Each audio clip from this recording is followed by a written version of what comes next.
5G will upgrade the human experience at home and across industries as we connect virtually everything. By 2020, analysts estimate that there will be more than 20 billion installed IoT devices around the world, generating massive amounts of data. With access to this kind of information, industries of all kinds will be able to reach new levels of efficiency as they add products, services, and capabilities.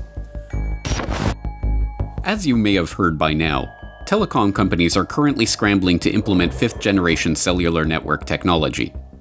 Dubbed 5G, these networks will make use of millimeter-length electromagnetic waves, also dubbed extremely high-frequency or EHF radiation, to transmit information faster than ever before. 5G networks promise to deliver data 100 times faster than the existing 4G networks, and reduce latency as much as 98%. The promise of 5G was promoted by Tom Wheeler, then chair of the Federal Communications Commission, when he made a presentation on the US government's vision for the rollout of 5G in America in 2017. Yes, 5G will connect the Internet of everything. If something can be connected, it will be connected in a 5G world. But with the predictions of hundreds of billions of microchips connected in products from pill bottles to plant waterers, you can be sure of only one thing. The biggest Internet of Things application has yet to be imagined. Here's the key. The interconnected world that we live in today is the result of decisions made a decade ago. The interconnected world of the future will be the result of decisions we must make today. And that is why 5G is a national priority.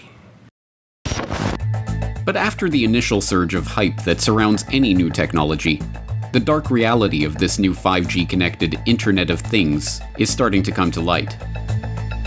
The most immediately apparent aspect of this dark reality is the danger to human health that the 5G network's ubiquitous and powerful transmitters present. As an increasing body of research shows, the harmful effects of electromagnetic radiation present in current mobile technologies will be amplified by orders of magnitude in the much more powerful and much denser, extremely high-frequency radiation network that 5G relies on. As retired US government career scientist Dr. Ronald M. Powell noted in his comment to the FCC on the proposed 5G rollout, this technology must be opposed because it would greatly extend FCC's current policy of the mandatory irradiation of the public without adequate prior study of the potential health impact and assurance of safety. It would irradiate everyone, including the most vulnerable to harm from radio frequency radiation: pregnant women, unborn children, young children, teenagers, men of reproductive age, the elderly, the disabled, and the chronically ill. But another, even more neglected aspect of the 5G dark reality is that in a world where all objects are wired and constantly communicating data to one another through a 5G network, an Internet of Things, in other words, privacy and security would be next to impossible. Even the mainstream is now admitting that the unprecedented amounts of data flowing through the 5G network, from appliance usage to personal communications to transaction information, is a treasure trove that, if it were to fall into the wrong hands, would be a formidable weapon. Huawei wants to become a major player in 5G outside of China, but it's facing pressure internationally because of cybersecurity concerns dogging the company. The US is urging its allies to block Huawei from 5G projects in their countries. Maron says China is using mobile technology as a tool for spying, and he's seen the evidence. They are actually using it for massive surveillance against their own population. We looked on the Huawei equipment to the level of every single chip there, and what we found is not very pleasant. This is not a commercial company stuff. This is a kind of nearly a military grade stuff. We have China coming in with their 5G network. All of the things that it's like we're living in 1956, and they're not. And they don't care about rights. They don't care about people. The implication of these mainstream pundits' pontifications is that 5G only represents a threat in the hands of the Russians or the Chinese or other supposed enemies of America. But what about the companies that are manufacturing these products? Why are the big tech giants who have so signally abused the public's misplaced trust for decades now to be trusted with creating big databases of sensitive personal information on every imaginable aspect of our daily lives? And why is the government of the US and its allies around the globe, governments that have been caught time and again illegally spying on their own populations and violently suppressing dissent, suddenly to be trusted as stewards of such a system? The truth is that the development of 5G networks and the various networked products that they will give rise to in the global smart city infrastructure represents the greatest threat to freedom in the history of humanity. This is the 5G Dragnet. You're tuned into the Corbett Report.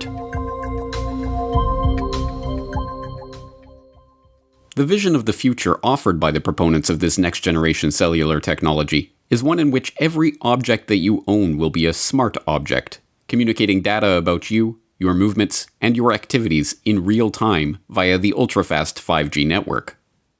From the grandiose, self-driving cars and remote surgery, to the mundane, garbage cans that let garbage trucks know when they're full, everything around us will be constantly broadcasting information through the Internet of Things if the 5G boosters get their way. But beyond the glossy sci-fi fantasy presented in the slick advertisements for this smart world of the future is a creepy and unsettling glimpse into a technological dystopia. One in which social experiences are shared by strapping VR goggles to your face, and interaction with humans is reduced as much as possible in favor of interaction with machines, gadgets, and personal assistants that are there to cater to your every whim, for a price. And, as some are only now starting to realize, the price that one pays for this world of robotic comfort and convenience is control. Control over our data, control over our security, and control over our lives. We just hooked up the Nest maybe a month ago. Abby Laguidao and Conrado Casalo wanted something to keep their family safe, so they installed Nest, a smart home security camera system. What drives me crazy is yesterday was the only day I decided to stay home. He's always here. They never said anything, ever. Yesterday, Abby was alone with her 2 kids when she started hearing voices coming from their Nest. Then they started cussing and saying, "Shut the F up, you N-word." At that point, Abby had figured out that someone had hacked into their security system. Shut the f*** up. She called her partner, Conrado. Somebody is in the Nest and is watching us and is talking to us right now. I think within 5 years, most people will have at least... That is something out of a horror movie right there. Man, right. Can you imagine it? Like we knew something was going to go on? That scared... That yeah. Scared the tar out of me. That was a real jump. And we're going to go ahead and unlock the door, her back door. Oh. I think that was your lock. That was our lock. Let's go look, come on. And that isn't any laughing matter. See, but that's the real fear, right? That... You know, the other stuff's kind of funny, whatever, but I mean, someone can unlock your house. Although, if someone really wants to get into your house, you can pick a lock. Yeah, but isn't that the modern day... There it goes again. I mean, isn't that the modern day lockpick? There's a guy outside with a laptop who's opening and closing your door lock. It is, and I don't like it. After their stunt on the highway, Chris and Charlie still wanted to show me a couple of other tricks. Below a certain speed, they can control the Jeep's steering as long as it's in reverse, pop its locks, mess with the speedometer, and, of course, disable the brakes. Okay, hold on tight. Hold on. Oh, he's not getting out of that. I don't think so. We're going to be doing some pushing. It isn't hard to see why these smart technologies, and the 5G network that enables them, are a security concern.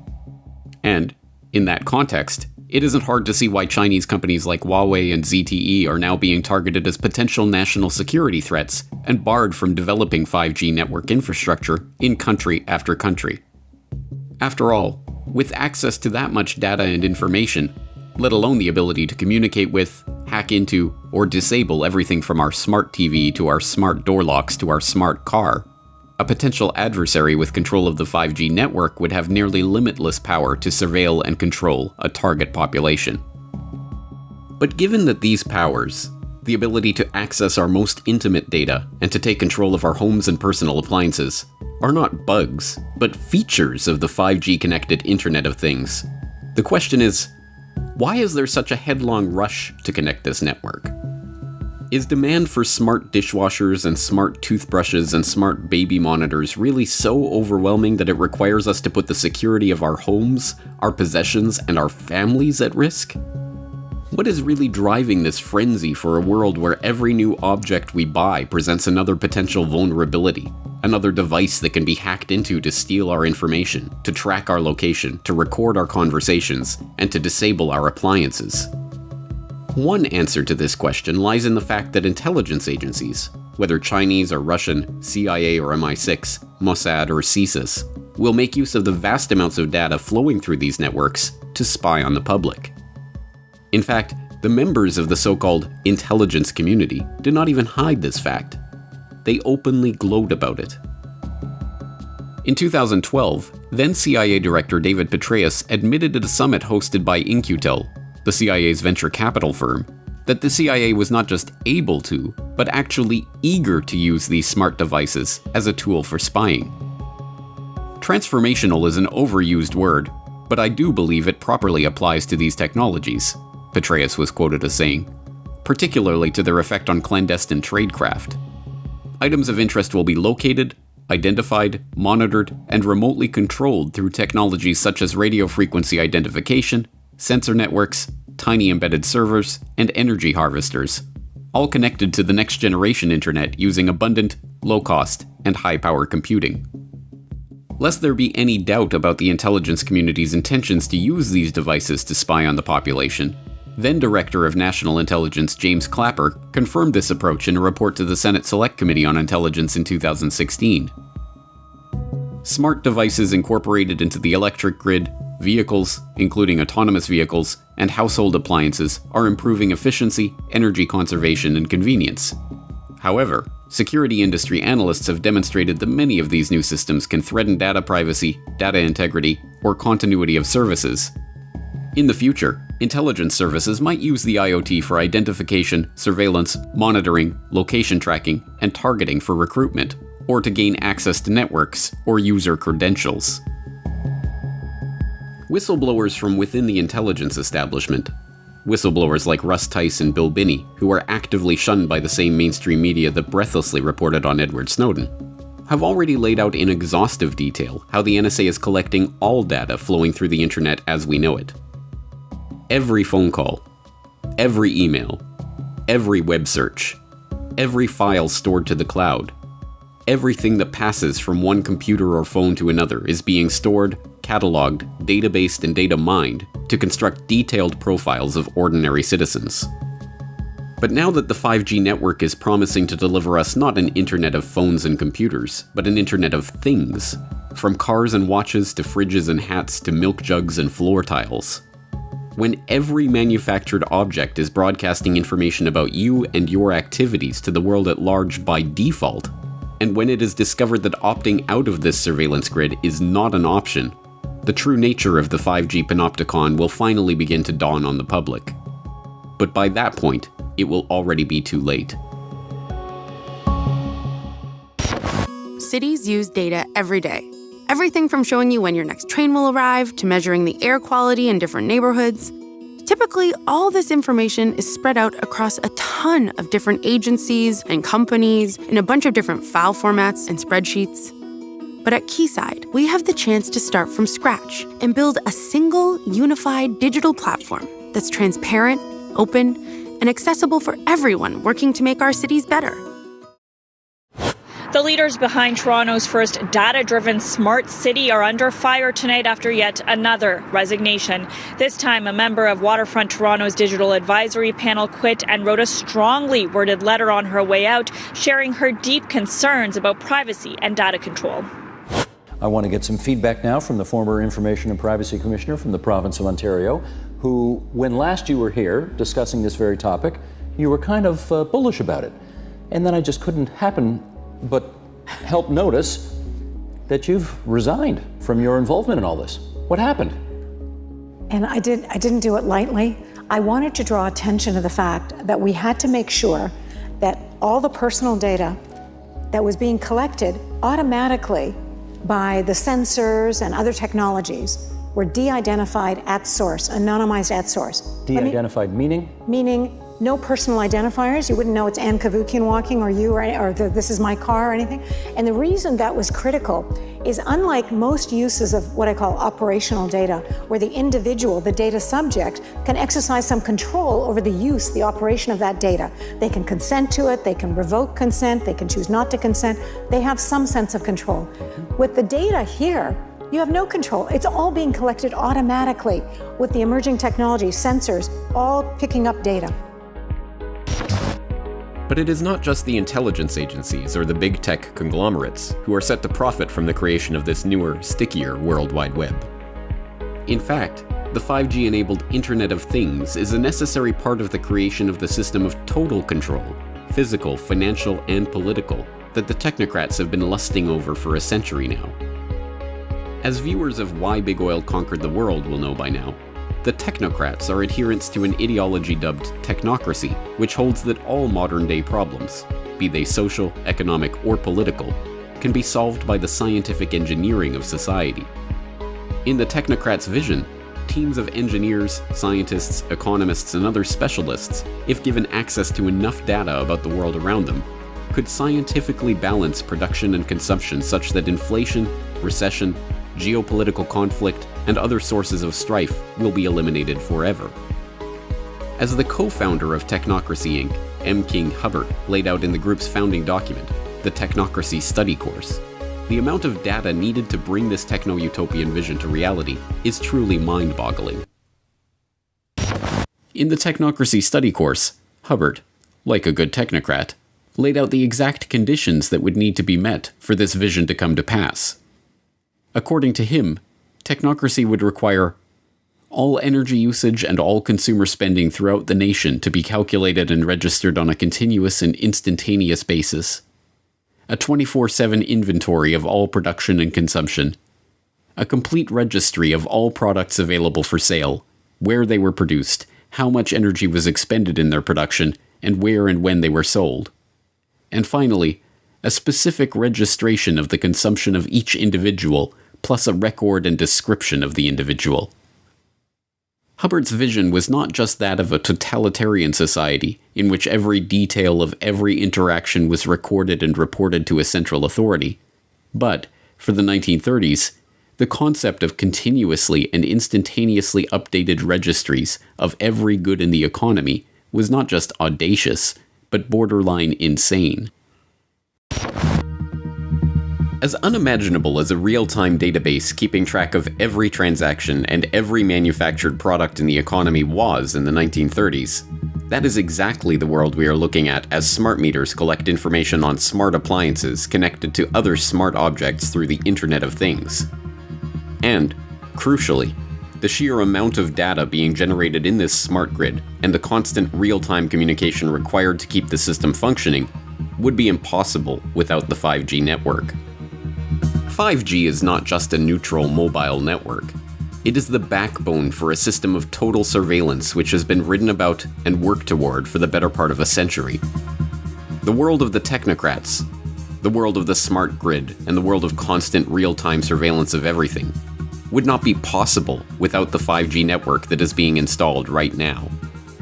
And, as Josh Del Sol of the Take Back Your Power movement that is organizing resistance to smart meters, 5G networks, and other harmful technologies explains, the world of the technocrats is a world where privacy is a thing of the past.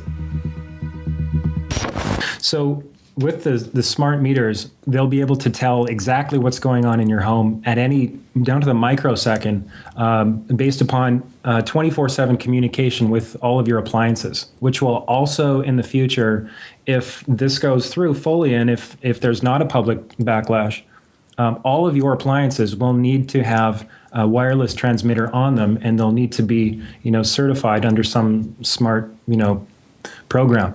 So this means that not only, just stepping aside from one moment to the health issue, this means that not only is your smart meter emitting on average of 13,000 microwave pulses per day, but every one of your appliances is going to be doing the same thing because it will be needed to be communicating with the smart meter itself. So that is a serious concern. We'll get into that a little bit later. But as far as the privacy issue, just diving right in. March of this year, Wired magazine, the current CIA director, David Petraeus, was quoted as saying, "We're going to use smart appliances to spy on you." And it's almost like, and he was later down in the article, and it's very just putting it out there. It's kind of like, it's getting to a point now, James, and I'm sure you're seeing this, is like, it's just getting more and more in your face. And it's kind of like this collective force of the controllers, and they're kind of saying, this is what we're going to do, and what are you going to do about it? It should be clear by this point that the vision of the technocrats is in fact a nightmare for free humanity. It must be resisted every step of the way, and the battle over the 5G network rollout will be the front lines of this battle in the next few years. Thankfully, resistance is forming as the public is increasingly becoming aware of the health risks of 5G. Over 180 scientists and doctors from 36 countries have submitted a formal appeal to the European Union, warning of the potential serious health risks of 5G. City officials in Portland, Oregon are suing the federal government to stop 5G transmitters from being installed on city property, with councilors considering asking the federal government to study the health impacts of 5G on humans and make that information publicly available. This past March, Florence City Council invoked the precautionary principle when passing a motion that halts permission for 5G installation until a proper demonstration of the technology's safety. The Russian Defense Ministry has refused to transfer frequencies for 5G operation, effectively delaying 5G rollout in the country for years. Plans to deploy a 5G network in Brussels were halted earlier this year because, according to Environment Minister Céline Frémont, the people of Brussels are not guinea pigs whose health I can sell at a profit. It is heartening to see that the health effects of the extremely high-frequency radiation emitted by 5G transmitters is finally starting to break through to the public consciousness. But if we concentrate solely on the health effects of 5G, we risk falling into a trap. If the only danger of 5G was the danger to our health, then, if the safety of the technology could be demonstrated to the public, or an equivalent less harmful technology could be deployed, then there would be no more reason to resist. To concentrate solely on the health effects of 5G is to miss the broader picture of total surveillance in the technocratic dystopia that this technology enables. In this picture, the 5G network is a platform for a system in which every action, every transaction, every interaction that we have in our daily life is monitored, databased, and analyzed in real time. The 5G Dragnet is cinching like a noose around our necks. But will the public become informed of the dangers of this technology in time to stop the technocrats' vision from becoming our nightmare? Secure 5G networks will absolutely be a vital link to America's prosperity and national security in the 21st century. 5G will be as much as 100 times faster than the current 4G cellular networks. It will transform the way our citizens work, learn, communicate, and travel. It will make American farms more productive, American manufacturing more competitive, and American healthcare better and more accessible. Basically, it covers almost everything when you get right down to it. Pretty amazing. And just as 4G networks paved the way for smartphones and all of the exciting breakthroughs, they made possible so many things. This will be more secure and resilient. 5G networks will also create astonishing and really thrilling new opportunities for our people, opportunities that we've never even thought we had a possibility of looking at. We cannot allow any other country to outcompete the United States in this powerful industry of the future. We are leading by so much in so many different industries of that type, and we just can't let that happen. The race to 5G is a race America must win, and it's a race, frankly, that our great companies are now involved in. We've given them the incentive they need. It's a race that we will win.